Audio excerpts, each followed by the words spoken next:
Break के बाद एक बार फिर स्वागत है आपका। जो कहूंगा सच कहूंगा, डंके की चोट पर कहूंगा। और डंके की चोट पर एक चर्चा चल रही है मोरहाबादी मैदान को लेकर के। निस्संदेह गलती पुलिस की थी, निस्संदेह गलती प्रशासन की थी कि भैया रांची के सबसे पॉश इलाके में गैंगवॉर हो गया। बात सही है। उसके बाद फिर प्रशासन का एक फरमान आया है कि मोरहाबादी में धारा 144 लगा दी गई है और 72 घंटे के अंदर तमाम दुकानों को हटा दिया जाए। अब उसमें वहां पर 90% दुकानें जो हैं मोरहाबादी की, वो दुकानें ऐसी हैं जो विदाउट लाइसेंस हैं, अतिक्रमण की तरह हैं। अक्सर वहां पर मैं देखता हूं, मैं जाता था, अक्सर वहां पर चर्चा होती है कि भैया आज देखिए नगर निगम वसूली करने आ गया। बताइए, अरे भैया देखिए नगर निगम अब फिर हटाने की बात कर रहा है, अचानक से दुकान को हटा दिया जाए। तो इसका कोई परमानेंट सॉल्यूशन क्यों नहीं निकलता? रांची के मोरहाबादी मैदान में दुकानों को उजाड़े जाने का मामला तूल पकड़ता जा रहा है। आरजेडी के अलावे भाकपा माले ने प्रशासन के इस फैसले का विरोध किया है। वो कह रहे हैं कि इसका एक परमानेंट सॉल्यूशन निकालिए। देखिए हमारी ये रिपोर्ट, फिर हम आगे बातचीत करते हैं। आपसी गैंगवार की घटना के बाद मोरहाबादी मैदान में दुकान चला रहे लोगों पर गाज गिर गई है। दुकानों को मोरहाबादी मैदान से हटाया जा रहा है। इस बीच राजद ने प्रशासन के इस फैसले का विरोध किया है।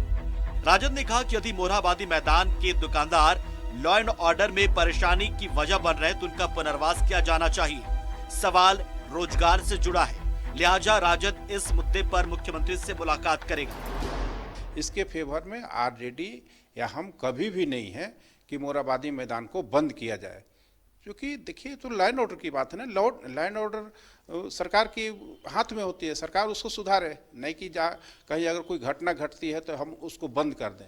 अब मेन रोड में घटना घटेगी तो मेन रोड को बंद करेंगे क्या? तो इसके फेवर में हम लोग नहीं है। वहाँ से धारा 144 हटना चाहिए। इसके लिए हम लोग भी सीएम से बात करेंगे, क्योंकि वहाँ हजारों गरीबों की बात है। दूसरी तरफ भाकपा माले भी प्रशासन के फैसले के खिलाफ झंडा बुलंद करता नजर आ रहा है। भाकपा माले के राज्य सचिव जनार्दन प्रसाद ने कहा कि कोरोना काल में वैसे ही लोगों का रोजगार छिन गया है, ऊपर से ये बनावटी बेरोजगारी पैदा करने की कोशिश हो रही है। राज्य सरकार कर रही है या म्युनिसिपैलिटी के द्वारा जो ये सब किए जा रहे हैं, इस दौर में जब ऐसे ही लोगों के पास रोजगार के संकट हैं, जो लोग जिस किसी तरह से अपनी जीविका उपार्जन कर रहे थे ठेला पर ये करके, उनको वहां से हटाना बिल्कुल गलत है। पहले सरकार उनको वैकल्पिक व्यवस्था करे, बंदोबस्त करे, उसके बाद कहीं से उनको हटाए। सरकार या म्युनिसिपैलिटी जो भी कार्रवाई कर रही है, उनको पहले ये उपाय ढूंढ लेना चाहिए, ये निबंधन करना जाना चाहिए कि इस जो कोरोना काल में सभी लोग इतना परेशान हैं, स्कीम वर्कर्स की महिलाएं जब इतनी परेशान है, उनको समय पे तनख्वाह नहीं दे पा रही है सरकारें। ऐसे समय पे अगर कोई अपना छोटा भी काम करके चला रहा है तो उसको अगर आप रोजी रोजगार का जुगाड़ बिना दिए उसको उठाएंगे या उखाड़ेंगे, उसको उजाड़ेंगे, तो ये बहुत चिंताजनक विषय है। फिलहाल ये मामला किस रूप में सामने आता है देखना दिलचस्प होगा, लेकिन इतना तय है कि मोरहाबादी मैदान के 800 दुकानदारों को प्रशासन के इस फैसले ने सड़क पर ला दिया है। न्यूज़ 11 भारत के लिए रांची से कैमरा पर्सन देवाशीष के साथ अजय लाल की रिपोर्ट। अजय लाल मेरे साथ जुड़े हुए हैं। अजय लाल, मैं वो बात बोलने वाला हूं जो बात अमूमन बोलने से लोग डरते हैं। किसी को घूस का पैसा लेना हो तो वो मुझे मोरहाबादी बुलाता है कि भैया यहां पर उसने घूस के पैसे के लिए बुलाया, आप देख लीजिएगा, अगर फोटो वोटो कर सकते हैं तो कर लीजिएगा। जमीन माफियाओं की बैठक होनी है, भू माफियाओं की, तो मोरहाबादी बुलाया जाता है। मोमो बेचने वाले का बेटा गैंगस्टर मोरहाबादी में ही बन जाता है। ठीक है, गैंग वॉर करने वालों की बैठक मोरहाबादी में चलती है।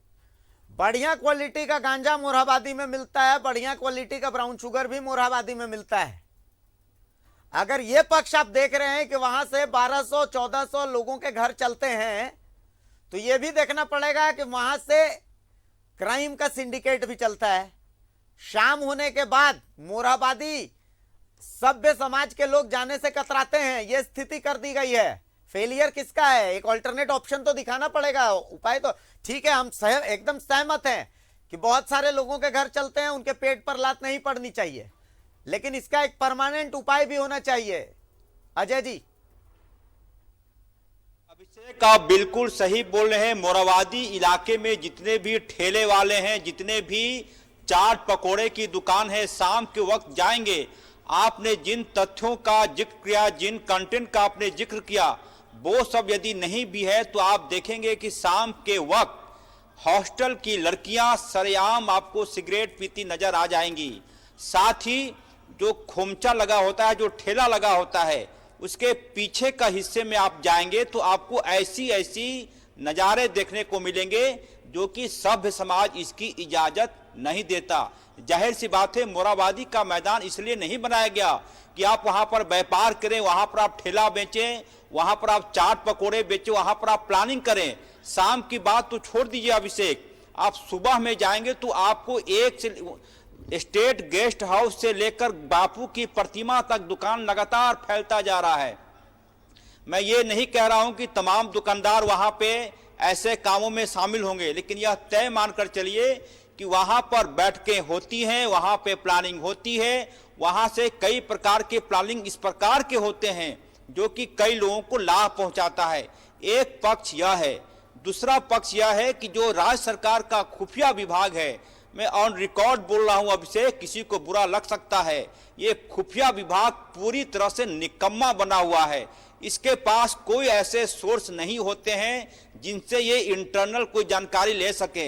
ये अखबार की कतरनों के माध्यम से और न्यूज चैनल की ब्रेकिंग के माध्यम से रिपोर्ट बना के विशेष शाखा या फिर खुफिया विभाग को मुख्यालय में भेजते हैं। इनके पास जानकारी का अभाव होता है। आप कल्पना कीजिए कि इसी राज्य में कोल्हान में अलग देश की मांग हो जाती है, लेकिन खुफिया विभाग के पास कोई जानकारी नहीं होती। इसी राज्य की राजधानी रांची में एक कार को 2-3 अपराधी पीछा करते हुए गोलीबारी करते हैं, खुफिया विभाग को इसका कोई अंदेशा नहीं होता। उसके बाद चले जाए, आज ही घटना धनबाद में जो उपद्रव की घटनाएं हुई, खुफिया विभाग की कोई पहली सूचना नहीं थी। खुफिया विभाग को लोगों को इसलिए रखा गया है कि वो अपने सोर्स से ऐसे चीजों की जानकारी इकट्ठा करें जो आने वालों दिनों में संभावित घटनाएं हो सकती हैं। लेकिन माफ कीजिएगा, खुफिया विभाग के पास ऐसी कोई जानकारी नहीं होती। वो सिर्फ राजभवन के पास जो प्रेस कॉन्फ्रेंस लोगों का होता है उसको कवर करते नजर आते हैं। तीसरा पक्ष यह है अभिषेक कि ऐसे दुकानदार अब जाएंगे कहां, उनकी रोजी रोटी का सवाल है। जाहिर सी बात है, कुछ पॉलिटिकल लोग इसका विरोध कर रहे हैं कि दुकानों को नहीं हटाया जाना चाहिए। दुकानें बेशक ना हटे, लेकिन क्या इसकी जानकारी प्रशासन के पास है कि किस किस व्यक्ति की वहां पे दुकानें हैं, कौन कौन व्यक्ति वहां पे चिकन बेच रहा है, कौन ऐसा व्यक्ति है जो पनीर टिक्का मसाला बेच रहा है। कोई किसी प्रकार की कोई जानकारी, जिसे मन होता है वो आके अपना ठेला खोल देता, लगा देता है और व्यापार शुरू हो जाता है। जाहिर सी बात है, उस इलाके में आप जाएंगे, हमारे दर्शक जाते होंगे, उस इलाके में जब जाएंगे तो ऐसा लगेगा जैसे कि कोई चिड़िया बाजार की दुकान चल रही हो। दुकानों को हटाया जाना चाहिए या नहीं हटाया जाना, ये प्रशासन का काम है। लेकिन ये तमाम पक्ष हैं, इन तमाम पक्ष को देखते हुए ही प्रशासन को निर्णय लेना चाहिए। रोजी रोटी का भी सवाल है, क्योंकि कोरोना का काल है, कई लोगों के रोजगार छिन गए। ऐसे कोचिंग सेंटर को हमने देखा जहां शिक्षक साइंस पढ़ाते थे, आज की दुकान में वो चाय बेच रहे हैं। ये तमाम चीजें, ऐसे लोग जाएंगे कहां अचानक से यदि आप दुकान बंद करने की बात करते हैं। बेहतर ये होता कि वहां पे किस किस व्यक्ति की दुकानें हैं, क्या ऐसी कोई जगह है राजधानी रांची में जहां पर कि ऐसे दुकानों के लिए एक अलग से व्यवस्था कर दी जाए कि आप यहां पर दुकान पे आपके व्यापार कर सकते हैं और एक टाइम टेबल हो कि इसके बाद इतनी रात के बाद आप दुकान नहीं चलाएंगे। तमाम चीजें हैं। मुझे लगता है कि प्रशासन के लोग, राज्य सरकार, नगर निगम इन तमाम चीजों को देख रहे होंगे। क्या कुछ होता है, देखिए सबसे अहम है लोगों की सुरक्षा।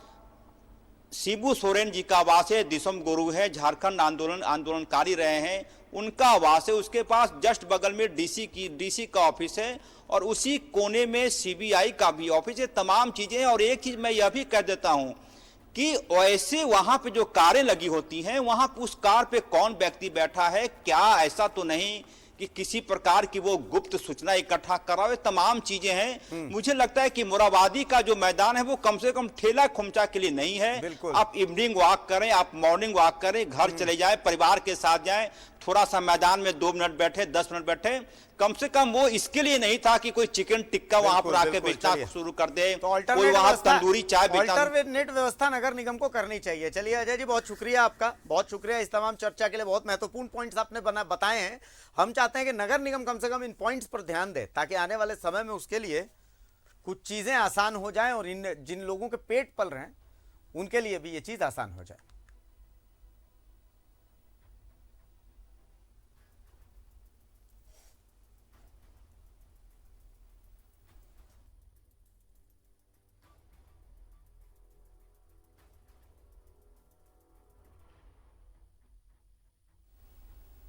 तो फिलहाल डंके की चोट में यहीं तक। नमस्कार, जोहार।